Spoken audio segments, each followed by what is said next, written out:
This is a drama review of the recently finished airing Chinese web drama 风犬少年的天空 Wrong for Young.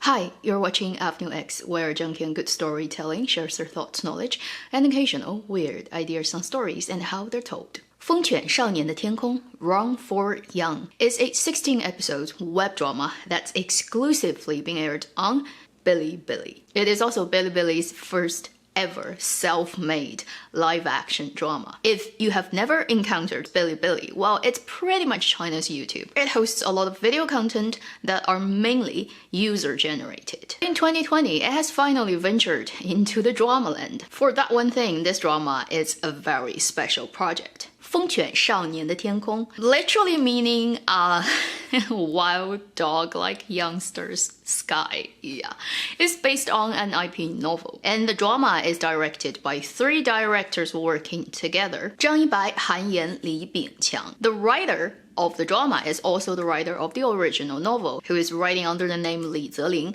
and this writer and the director Zhang Yibai, they're both from the city Chongqing, and they both graduated from the same high school. So in many ways, this is very much like a baby project for this director and the novel writer / the screen adaptation version writer. Although in the novel, the story did not take place in the city Chongqing, when they went to film the story, they decided to go to their hometown. It is not the first time that the director Zhang Yibai used his own high school as where the story takes place. In reality, it is the 29th middle school of Chongqing, and if you ever travel to Chongqing, you would definitely go to the place where it is, which is the old city center, the old central district's most central commercial place. That school is right there. Obviously, if you're an outsider, you would not be allowed to get into it, but at least you can stand outside and look at the gate and take a photo. When you watch this drama, it will clearly tell you in the beginning, the time was September 2004, and it runs for 1 year,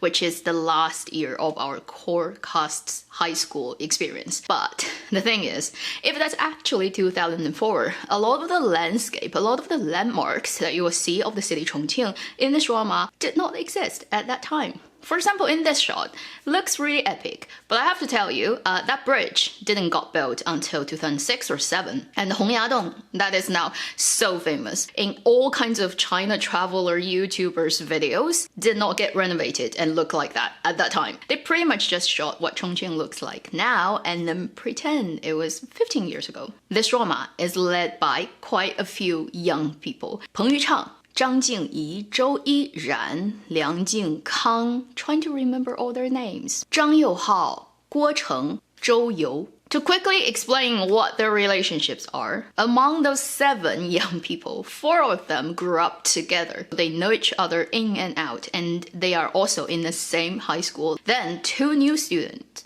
joined in the last year from a different school, and they are kind of in the beginning the outsider, but later also become a part of this group. Then you have 1 extra person played by Zhou You, who is not in the same year of the other 6 people, and he has a pretty difficult life and storyline. And in the story, he is the outsider of the entire group, but then they also develop quite tight friendship. That's the simplest way of explaining what their relationships are. And I've talked about a lot of things about this drama by this point, still not giving you a rating on my 7-level scale, so now I'm gonna give you that one. I'm going to give it a 2 gold mine rating, but it's a generous 2 gold mine. If I don't have a lot of personal attachment, I think, for this drama, and also just from a perspective of encouraging this type of more creative drama making, I probably just give it 1 gold mine, which still is a positive rating. So I'm gonna explain why I would do that. Before I go into that, I do have to warn you that because this drama is exclusively on Bilibili, and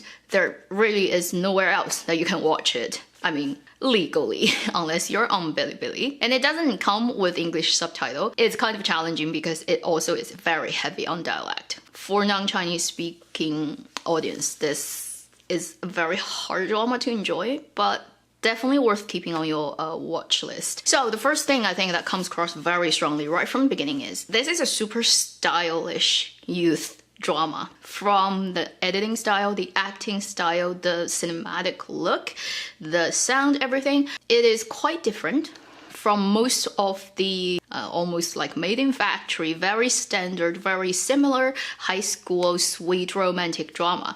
It is super self-aware of the story of the characters. You'll constantly see breaking the fourth wall moment happening, and it comes with a very theatrical way of acting that honestly can be a little bit challenging at the beginning for you to get into. It is clearly made fully aware that its targeted audiences are not just the young people who watch web dramas, but mostly users of the platform Bilibili. So in many ways, it's designed for the audience, the very specific audience of Bilibili. It's designed for the live comment culture that is very big in most of the East Asian countries. For me, it's a pretty positive thing because I've watched so many literally high school dramas in recent years, and they all are pretty much the same. Clean and pretty and young and youthful and speaking perfect Mandarin and all that. A little bit sweet, a little bit sugar sprinkled here and there. This one just comes at you like a wild dog, which is also what the title is. Kind of crazy dog youngsters. The second thing I would also call positive because it's rare. It literally doesn't happen in any other high school drama that I've ever seen, which is Dialect. This drama is full of dialect, which is Chongqing dialect, my native dialect. But don't you think just because it is like that, it makes me like it more? It actually gives me a lot of headache because there are only a couple of people of the core cast who are actually from Chongqing or Sichuan region, so they do a convincing enough accent. For example, the actress Zhou Yiran, she is local Chongqinger, so she speaks perfect Chongqing dialect. Then there are two actors in this drama, Zhang Youhao and Guo Cheng. They're both from Sichuan, but not really from Chongqing, so they can do a relatively convincing Chongqing accent. At places you can still tell they're from different regions. Then the rest of the cast, Peng Yuchang, Zhou You, Huang Jue, who plays Peng Yuchang's father, and many other people, none of them are from Chongqing. The problem with that is they have to learn the accent and fake the accent, and their accents are everywhere. For example, Peng Yuchang really is trying his best, I can tell, but his accent is so wobbly. For half of the sentence, it sounded okay. For the other half, it totally went to like, I don't know what land that is. So when I was watching the drama, I was constantly troubled by the fact that how inaccurate the male lead's accent,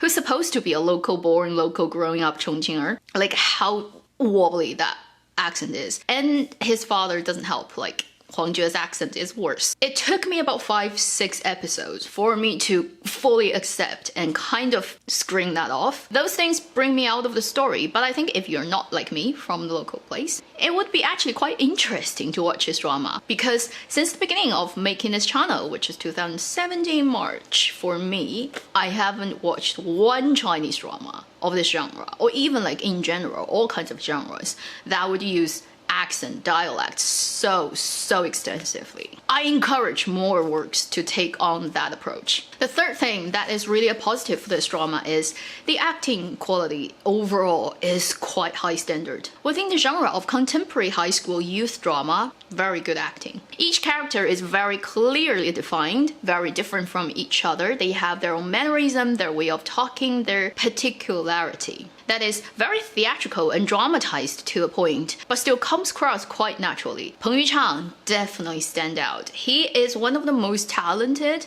young actor of his age in China. He may not be the most good-looking one. He tends to get quite fat when he doesn't control his eating, which even his fans would not deny and are always saying, Peng Peng, you should control your eating. But the thing is, he is just so talented. He has the potential to play a vast range of roles. I can totally see him in very commercial mainstream work, but he can also do indie. Within his age group, he probably is the most versatile one and the person who has kind of the widest possible range of roles. And this drama is not easy for him because he has to fake this accent that he cannot quite do really throughout. So it kind of requires him to have an even bigger belief in himself. His role is pretty crazy young man who often acts in extremely dramatic ways. But there are also scenes in this drama that will break your heart, and he plays it so well. Honestly, Peng Yuchang is one of the future big stars of Chinese cinema and drama. I'm just saying it here. I also really like Zhou Yiran. She is the actress who played the drama version of 闪光少女. She's not the conventional super pretty actress, but the little stars in her eyes that just glitters when she acts. If you've watched our Shining Days drama version, you probably would agree with me. And she just goes further in this drama. Partly because the nature of the style of the drama is very theatrical. Also because it's in her comfort zone. She's the only Chongqing local actress in the entire court cast. So whenever she speaks Chongqing dialect, music to my ears, it's perfect. I also really like the actor Zhou You, who played Liu Wenqin. His role, you have to go and watch his drama to feel for him. He has the very classic, painful storyline, who is essentially a very good person, but he just is at the bottom of the society, and things that happens to him is pretty sad. But this actor plays this role so well, and he's such a fitting representation of the archetypical type of character in real life. And when he plays basketball and all the girls starts to scream, it is the perfect representation of the particular high school kind of experience that everyone who has gone through high school would understand and immediately grasp. And he is in the drama 人生若如初见, A Love Never Lost, I've just talked about in a weekend video. That is definitely headed for awards and quite a lot of attention when the drama airs. So if you want to watch quite good acting, and also acting that is slightly different in style than most of the high school drama that you would see, this is definitely the only drama that looks like this. So these are the positive things,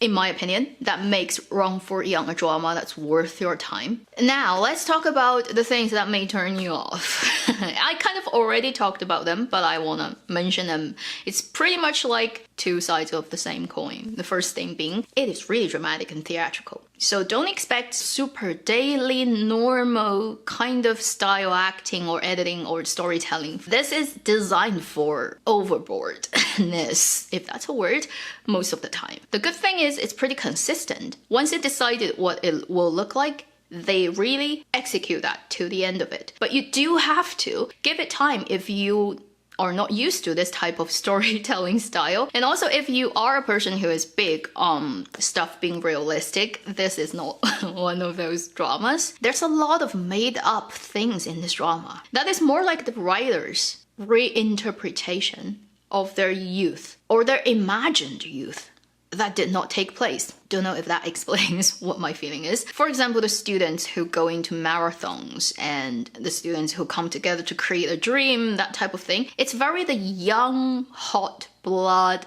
type of drama. You can say you may have seen its previous iteration in, say, Japanese drama land. The fact is, if you're in a school, last year high school, also in the level of school that's similar to the school they've depicted, which is a very what we call key school, like a grammar school, which means most of the students will go to good universities, very competitive and that type of thing, literally nobody would have time to have a life, to have fun, to fight against each other, running on the street like wild dogs and taking part in marathon racings that would definitely impact your academic study. It's just not gonna happen in reality. Then there's one thing, by the time that episode 15 happens, so the penultimate episode happened, that offended a lot of the audiences who would say, what? We've been watching this for 15 episodes and you give us this? So here is a big spoiler. If you do not want to get spoiled, you have to jump out now, and then I'll tell you when you should come back at that time. The character played by Zhou You dies at the end of episode 15, and the entire episode 16 mostly is about how people deal with his death. It does feel like they intentionally did this to make it more dramatic. The live comments at the end of episode 15 wasn't kind at all. So many people are like, we're quitting, we've been cheated, we've watched this drama till this point, paid our subscription, and this is what you give us? The character that everybody loves just goes out when he's so young and dies so unnecessarily. A lot of people are not happy about that. And I can understand it 100% why people are offended by it and they feel they've been cheated by a cheap plot twist that's just added there to give it more punch. But personally, I also have a counter argument, which is reality is often much more fucked up than what you see in dramas. First, 2020 proves that already. Like, you think things would never happen and never go to a certain extent, and reality just slaps across your face and say, you are being too cautious. Imagine bigger. Second thing is, I actually have witnessed in real life some very dramatic things happening to high schoolers of my age at the time, which is when the story also pretty much takes place. So in a high school that's similar to this high school in the drama, at the time that is similar to that time, I've personally experienced a particular youngster's death in our school. And in a way that is so dramatic, if you put it in the drama or in the novel, people would just laugh at you and would say you're a bad writer because you're doing it for the eyeball grabbing, you're doing it for cheap excitement, punch. It just is too ridiculous. But in reality, it happened. And it's a much more dramatic and ridiculous and just so worthless death than the death that's depicted in this drama. So because of that personal experience I've had in almost similar circumstances that drama has for those characters, my opinion is things like that happens. Can you blame for the drama writers to pick such an extreme event when in reality such things happen every day, and probably to the extent and in ways that are more crazier than you can ever imagine? Although I wasn't happy when I saw the character's ending, I also didn't feel quite offended by the writer's choice. So these are the two major shortcoming things that may offend people and may make it hard for you to watch this drama, but they are also arguable. So you can also see there's a different side of the argument. It may actually not bother many people at all. At the end of this review, I would say 风犬少年的天空 Run for Young is a very, very, very unusual Chinese high school drama. So if you are interested in exploring the very different way of telling the old setup story, it's definitely something you should keep on your watch list. The difficulty of access is a problem for this drama. I do hope somewhere somebody would want to pick up this drama and English subtitle it and put it out there. And also, if you want to learn Chongqing dialect, don't learn it by this drama. It's all over the place, unless it's out of this girl's mouth. Thank you for watching Avenue X. I'll see you in my next video. Meanwhile, live long and happy drama watching.